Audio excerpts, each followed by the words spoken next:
Hello student, आज हम बात करते हैं रेखांकन की। जब कॉमर्स के स्टूडेंट को पूछा जाता है कि भाई क्रॉसिंग क्या होती है, तो ऑलमोस्ट मैंने देखा है 11th-12th के बच्चों को भी पता नहीं होता है कि क्रॉसिंग क्या होती है, किसकी क्रॉसिंग होती है, किस स्टाइल से होती है। तो रेखांकन जो है सबसे फर्स्ट स्टार्टिंग में 1856 में इसको इंग्लैंड में मान्यता दी गई। इंग्लैंड में बहुत से ऐसे केसेस हुए, तो उन केसेस को देखते हुए बैंक ऑफ इंग्लैंड ने डिसाइड किया, जो वहाँ का सेंट्रल बैंक है, कि एटलीस्ट क्रॉसिंग स्टार्ट कर देनी चाहिए for the safety of payment. तो इसके लिए 1856 में इसको मान्यता मिली और इंग्लैंड में सबसे फर्स्ट जो है वो क्रॉसिंग स्टार्ट हुई। क्रॉसिंग का मीनिंग होता है कि हम जब किसी भी नेगोशिएबल इंस्ट्रूमेंट पे, कोई भी नेगोशिएबल इंस्ट्रूमेंट है हमारे पास, उस नेगोशिएबल इंस्ट्रूमेंट पे अगर हम दो क्रॉस पैरेलल तिरछी रेखाएं उसके मुख पृष्ठ पर लगा देते हैं, तो ऐसी तिरछी रेखाओं का मतलब होता है वो क्रॉस हो गया है। ऑलमोस्ट क्रॉसिंग का जो ट्रेंड है वो चेक में सबसे ज्यादा है। अदर जो नेगोशिएबल इंस्ट्रूमेंट होते हैं उनमें क्रॉसिंग इतनी इंपॉर्टेंस ही नहीं रखती है। फॉर एग्जांपल आपका प्रोमिसरी नोट है, हुंडी है, बिल ऑफ एक्सचेंज है, उनमें इतनी मान्यता नहीं रखता जितना कि पहले पोस्टल ऑर्डर चलते थे तो उनमें क्रॉसिंग की वैल्यू थी, ड्राफ्ट में थी, और चेक में तो एटलीस्ट क्रॉसिंग बहुत ज्यादा यूज में आती है। तो क्रॉसिंग का जो मीनिंग होता है वो है आपके नेगोशिएबल इंस्ट्रूमेंट एक्ट 1881 की जो सेक्शन है 121 और 124, ये बता रही है कि जब किसी भी विनिमय साध्य विलेख का जो भी आपका मुख पृष्ठ है, स्टार्टिंग का जो पृष्ठ है, उस मुख पृष्ठ पर जब इस प्रकार दो तिरछी रेखाएं बना दी जाती है, तो ये तिरछी समानांतर रेखाओं का मतलब ही क्रॉसिंग है, वो चेक क्रॉस हो गया है। अब इन तिरछी रेखाओं के मध्य में हम एंड कंपनी शब्द लिखें, अकाउंट पे ओनली लिखें, नॉट नेगोशिएबल लिखें, कुछ भी शब्द लिख दें तो भी वो क्रॉसिंग ही कहलाई जाएगी। तो क्रॉसिंग का मीनिंग होता है किसी भी नेगोशिएबल इंस्ट्रूमेंट पर दो समानांतर तिरछी रेखाएं खींचना क्रॉसिंग कहलाता है। ऑलमोस्ट क्रॉसिंग जो है वो चेक में ली जाती है। चेक में क्रॉसिंग इसलिए की जाती है कि क्रॉस जो चेक होते हैं एटलीस्ट उनका पेमेंट आपको खिड़की पर नहीं मिलकर के आपके अकाउंट में डायरेक्ट डिपॉजिट हो जाता है, तो राइट पर्सन को राइट पेमेंट हो जाता है। जो भी इसका होल्डर है, एटलीस्ट जिसके भी नाम लिखा गया है, जैसे यहाँ लिखा है कि टू पे, ये प्रिंट हुआ आएगा, मैंने लिख दिया मोहन कुमार, तो जो भी मोहन कुमार होगा उसने पीछे अपने इसके अकाउंट नंबर लिख दिए और अकाउंट पे ओनली लिख करके इसको जो है कलेक्शन बॉक्स में ड्रॉप कर दिया। पेमेंट डायरेक्ट मोहन कुमार के खाते में ही जाएगा, क्योंकि मोहन कुमार ने इस चेक के बैक पर अपने अकाउंट नंबर लिख करके उसको ड्रॉप कर दिया गया है। तो तिरछी रेखाओं में एंड कंपनी, नॉट नेगोशिएबल आदि शब्द भी लिखा हुआ हो तो भी वो आपके क्रॉसिंग ही कहलाया जाएगा। तो ये है क्रॉसिंग।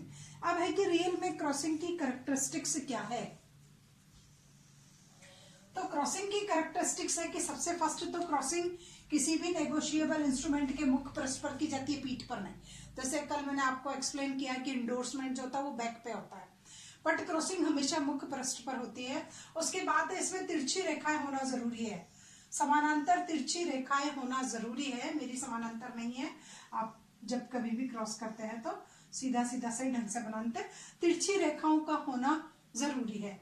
तो इससे क्या होगा कि इसका जो पेमेंट होगा वो निश्चित समय पर जाएगा, इसका भुगतान जो है वो सिर्फ खाते में ही होगा। क्रॉस चेक का पेमेंट हमेशा अकाउंट में होता है।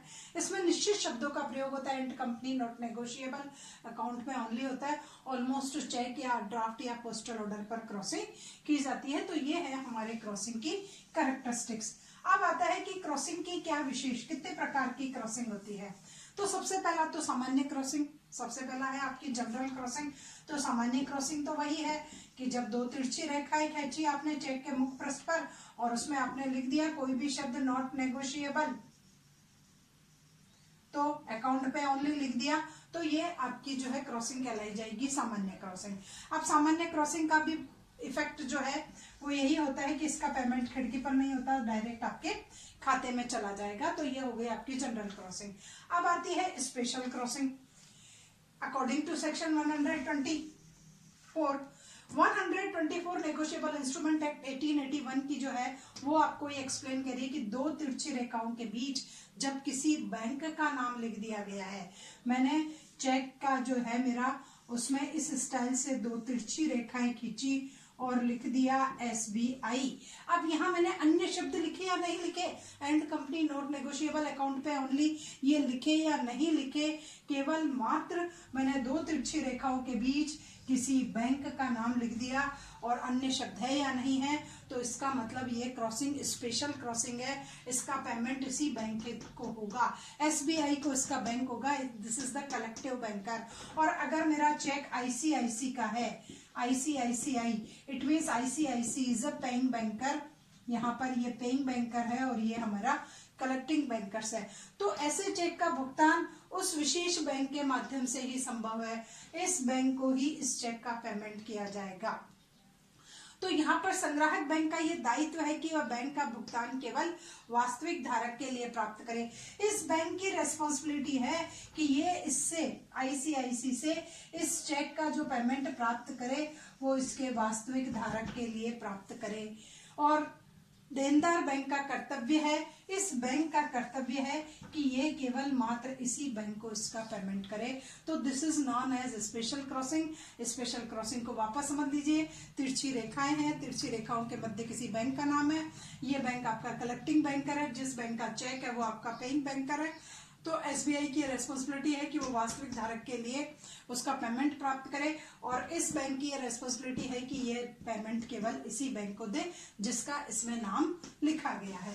अब आता है डबल क्रॉसिंग। कभी कभी हम देखते हैं कि डबल क्रॉसिंग भी हो जाती है, जिसको हिंदी में बोलते हैं दोहरा लेखांकन। दोहरा लेखांकन में क्या होगा कि यहाँ पर दो बैंकों का नाम होगा। दोहरा रेखांकन में क्या होता है कि एक से अधिक बैंकों का नाम हो। वैसे एक से अधिक बैंकों का नाम अगर लिखा हुआ हो तो सेक्शन 127 के अकॉर्डिंग वो चेक इनवैलिड हो जाता है, उसका पेमेंट नहीं होगा। बट अगेन एक सेक्शन और है नेगोशिएबल इंस्ट्रूमेंट एक्ट की 125, वो कुछ एक्सप्लेन कर रही है कि एक से अधिक बैंकों का नाम हम चेक में लिख सकते हैं, कुछ स्पेशल कंडीशन होती है तब। तो 125 के अनुसार विशेष रेखांकन में अंकित बैंक, विशेष रेखांकन में अंकित बैंक